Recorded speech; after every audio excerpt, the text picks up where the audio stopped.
Kabar mengenai masa depan Kevin De Bruyne terus menjadi perbincangan hangat di dunia sepak bola, terutama setelah sang pemain secara terbuka menyatakan niatnya untuk meninggalkan Manchester City pada akhir musim 2024-2025. Gelandang asal Belgia itu telah menjadi sosok sentral dalam kesuksesan City selama hampir satu dekade terakhir, dan keputusannya untuk angkat kaki dari Etihad Stadium membuka peluang bagi klub-klub besar untuk berebut jasanya.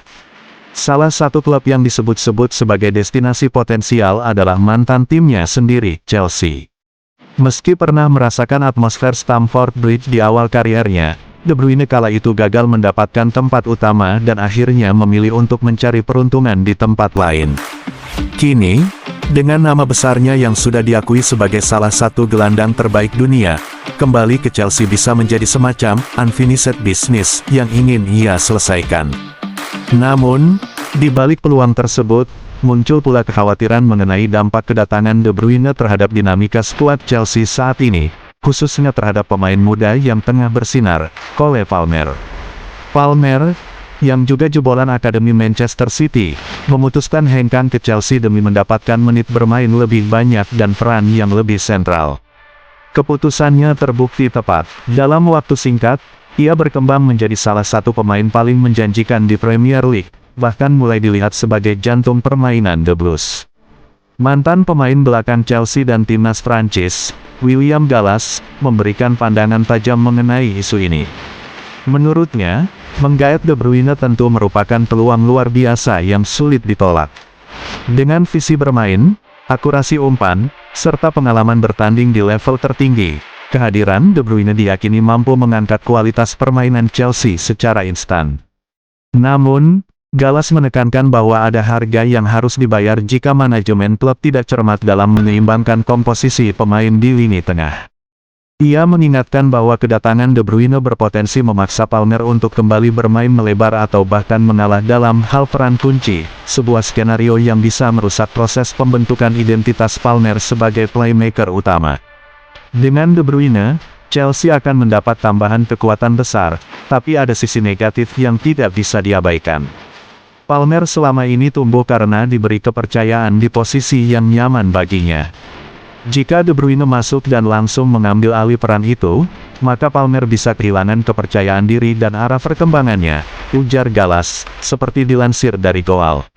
Ia juga mengingatkan bahwa situasi ini pernah terjadi sebelumnya ketika keduanya masih di Manchester City.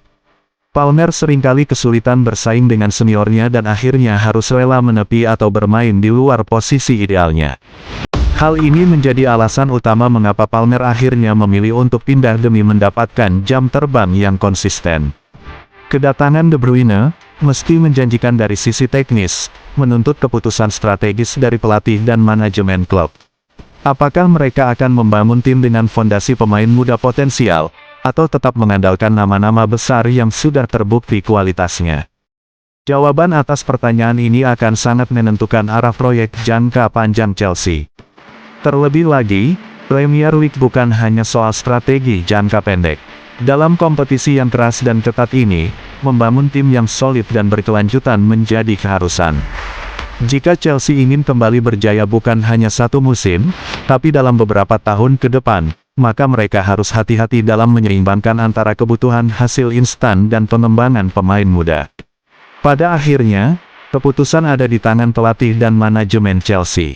Tapi satu hal yang pasti, kembalinya Kevin De Bruyne ke Stamford Bridge bukan sekadar wacana transfer biasa. Ini adalah potensi titik balik besar, baik sebagai peluang emas atau potensi masalah baru dalam ruang ganti The Blues. Nah, itu tadi ulasan lengkap soal potensi kembalinya Kevin De Bruyne ke Chelsea dan dampaknya terhadap perkembangan Cole Palmer. Di satu sisi, ini bisa jadi langkah besar untuk mengangkat performa tim. Tapi di sisi lain, Chelsea juga harus hati-hati agar tidak mengorbankan talenta muda yang sedang bersinar. Menurut kalian, apakah De Bruyne sebaiknya kembali ke Stamford Bridge? Atau justru Chelsea harus fokus membangun masa depan lewat pemain seperti Palmer? Tulis pendapat kalian di kolom komentar ya. Jangan lupa like, subscribe, dan nyalakan lonceng notifikasinya biar nggak ketinggalan info dan analisis seputar dunia sepak bola lainnya. Sampai jumpa di video selanjutnya. Salam sepak bola.